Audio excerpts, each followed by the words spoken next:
Hi Mark, I'm Bella 33.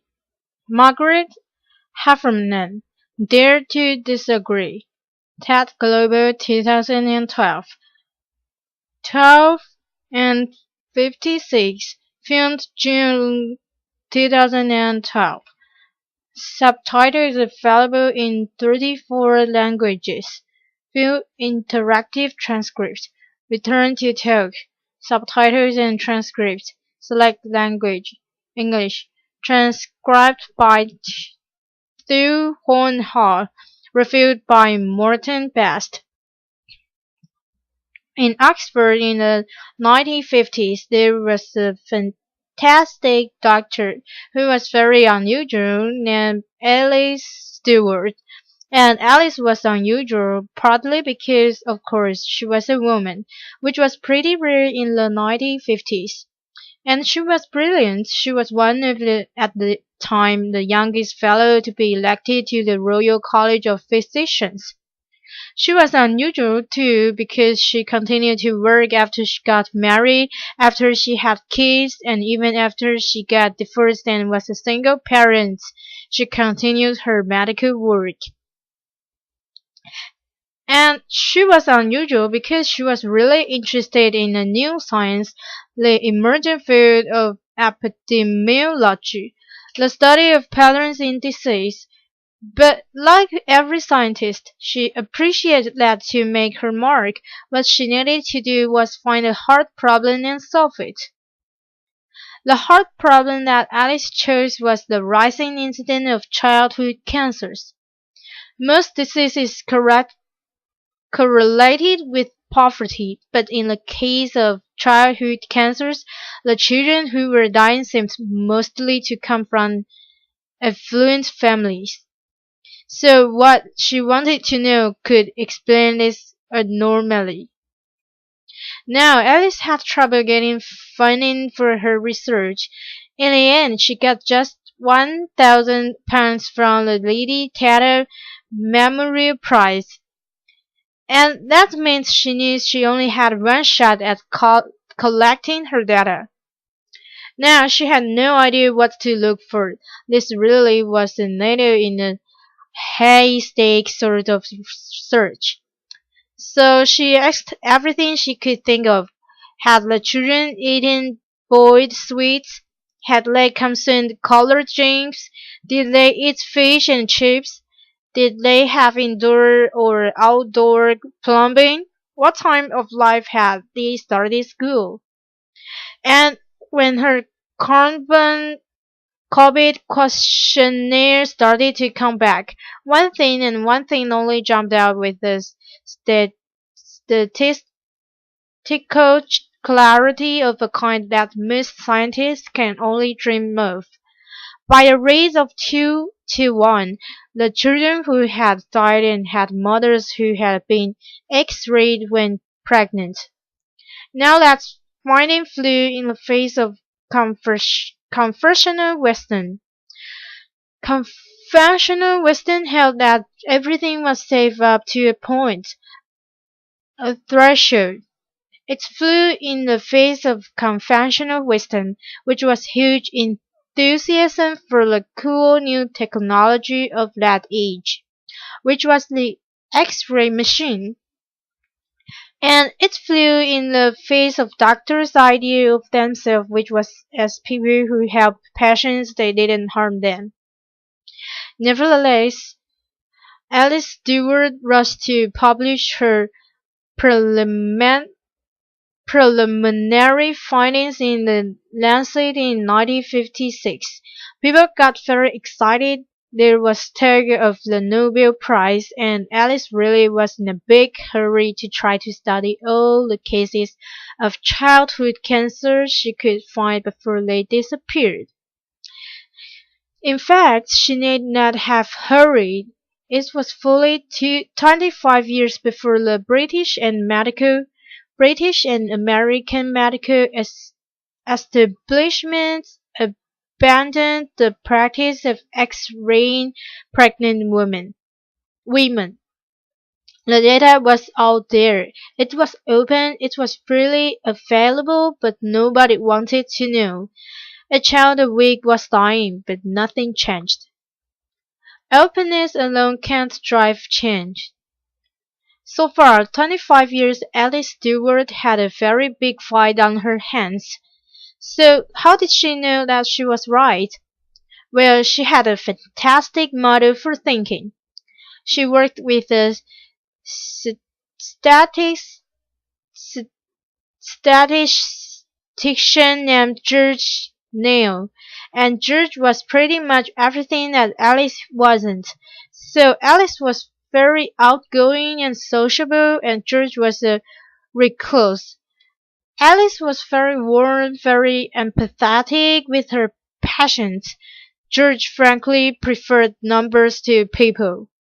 But he said this fantastic thing about their working relationship. He said, "My job is to prove Dr. Stewart's wrong." He actively sought this confirmation. Different ways of looking at her models, at her statistics, different ways of crunching the data in order to disprove her. He saw his job as creating conflict around her theories. Because it was only by not being able to prove that she was wrong that George could give Alice the confidence she needed to know that she was right. It's a fantastic model of collaboration, thinking partners who aren't echo chambers. I wonder how many of us have or dare to have such collaborators. Alice and George were very good at conflict. They saw it as thinking. So, what does that kind of constructive conflict require? Well, first of all, it requires that we find people who are very different from ourselves. That means we have to resist the neurobio neuro neurobiological drive, which means that we really prefer people mostly like ourselves.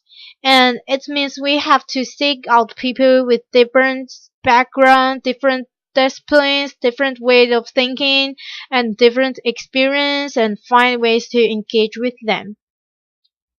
That requires a lot of patience and a lot of energy. And the more I've thought about this, the more I think, really, that has a kind of love. Because you simply won't commit that kind of energy and time if you don't really care. And it also means that we have to be prepared to change our minds. Alice Studer told me that every time Alice went head to head with a fellow scientist, they made her think and think and think again. My mother, she said, my mother didn't enjoy a fight, but she was really good at them. So it's one thing to do that in a one-to-one relationship. But it strikes me that the biggest problem we face, many of the biggest disasters that we've experienced, mostly haven't come from individuals, they've come from organizations, some of them bigger than countries, many of them capable of affecting hundreds, thousands, even millions of lives. So how do organizations think? Well, for the most part, they don't. And that isn't because they don't want to. It's really because they can't. And they can't because the people inside of them are too afraid of conflict. In surveys of European and American executives, fully 85% of them acknowledged that they had issues or concerns at work that they were afraid to raise. Afraid of conflict that would provoke, afraid to get embroiled in arguments that they did not know how to manage, and felt that they were bound to lose. 85% is a really big number. It means that organizations mostly can't do what George and Alice so triumphantly did. They can't think together, and it means that people like many of us who have run organizations and gone out of our way to try to find that very best people we can, mostly fail to get the best out of them. So how do we develop the skills that we need? Because it does take skills and practice too. If we aren't going to be afraid of conflict, we have to see it as thinking, and then we have to get really good at it. So recently I worked with an executive named Joe, and Joe worked for a medical device company. And Joe was very worried about the device that he was working on. He thought that it was too complicated, and he thought that its complexity creates margins of error that could really hurt people. He was afraid of doing damage to the patients he was trying to help. But when he looked around his organization, nobody else seemed to be at all worried. So he didn't really want to say anything. After all, maybe they knew something he didn't. Maybe he looked stupid, but he kept worrying about it, and he worried about it so much that he got to the point where he thought the only thing he could do was leave a job he loved. In the end, Joe and I found a way for him to rest his concerns. And what happened then is what almost always happens in a situation. It turned out everybody has exactly the same questions and doubts. So now Joe had Alice. They could think together, and yes, there was a lot of conflict and debate and arguments, but that allowed everyone around the table to be creative, to solve the problem, and to change the device. Joe was what a lot of people might think of it as a whistleblower. Except that, like almost all whistleblowers, he wasn't craned at all. He was passionately devoted to the organization and the higher purpose that organization served. But he had been so afraid of conflict until finally he became more afraid to lose silence. And when he dared to speak, he discovered much more inside himself and much more give in the system than he had ever imagined. And his colleagues don't think of him as a crank, they think of him as a leader. So how do we have these conversations more easily and more often? Well, the University of Delft requires that its PhD students have to submit 5 statements that they're prepared to defend. It doesn't really matter what the statements are about. What matters is that the candidates are willing and able to stand up to authority. I think it's a fantastic system, but I think giving it to PhD candidates is far too few people and way too late in life. I think we need to be teaching these skills to kids and adults at every stage of their development if we want to have thinking organizations and a thinking society.